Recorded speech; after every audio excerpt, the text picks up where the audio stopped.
this is just a very quick introduction talk about food addictions. So, unfortunately, intermittent fasting can create food addictions. I know. You're not adapted in the beginning, so when you start fasting, and then the brain is like, I need glucose, it can sense what's in the bloodstream. The adrenals become overtaxed because they gotta raise adrenaline to get your energy back up, which is a really crappy source of sustained energy because that's how you develop adrenal insufficiencies. So you guys have to do your due diligence and learn as much as you can about how to use ketogenesis as a way to fight your food addictions. Please don't use ketogenesis to create more of that issue. Bodybuilding fitness competitions create food addictions. Carb cycling creates food addictions because the brain needs fuel and it doesn't know how to use ketones. Now you can cut your carbs out and let's say honking really, and I'm like, what's going on here? You can cut your carbs down and make ketones, but you don't use them because the brain is addicted to glucose, like I just mentioned in my last video. So with that said, that can create food addictions, yeah? It can create leptin resistance, insulin resistance. Every time you carb load, you crash, yes? You go from high blood sugar to low blood sugar with a lot of insulin. So it re-stimulates that insulin insufficiency issue. You don't clear out the insulin, you can clear out the glucose, but not the insulin. We're trying to become insulin sensitive, you don't refeed.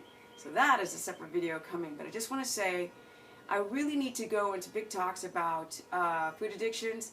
I have a lot of clients and people that I work with that have food addictions. Keto is great for those food addictions, for those cravings, for those night cravings, for the crashing, for the adrenal insufficiency, and if done correctly, the thyroid, and the chronic fatigue, and a host of other issues. But today is just about the food addictions, where people gorge, and then they crash, and then they just think about food. What creates that? Fasting. What creates that? Intermittent fasting. What creates that? Skipping meals and skipping breakfast and bulletproof coffee.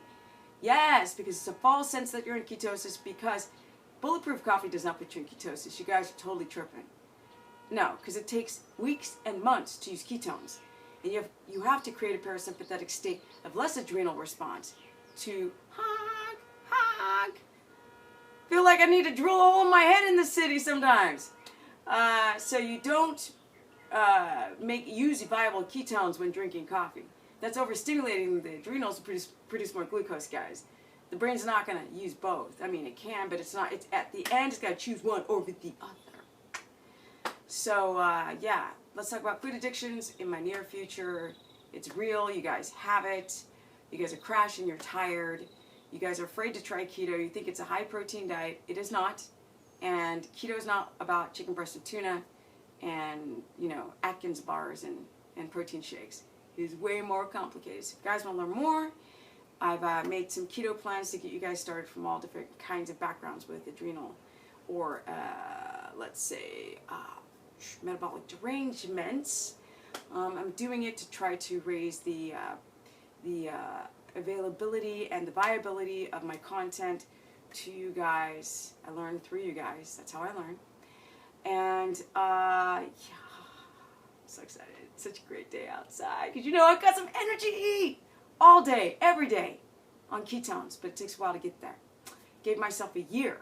None of this like 5-week thing and lose 20 pounds. The weight you're losing is water and muscle because it takes a long time to drop your glucose. You don't believe me? Go get a glucometer, Precision Extra, Freestyle, rely on. What? Peace out. StephaniePerson.com. Steph the Business on my Periscope. Stephanie the Business on my Facebook fan page, and Stephanie Ketogenic on my Instagram. Peace out.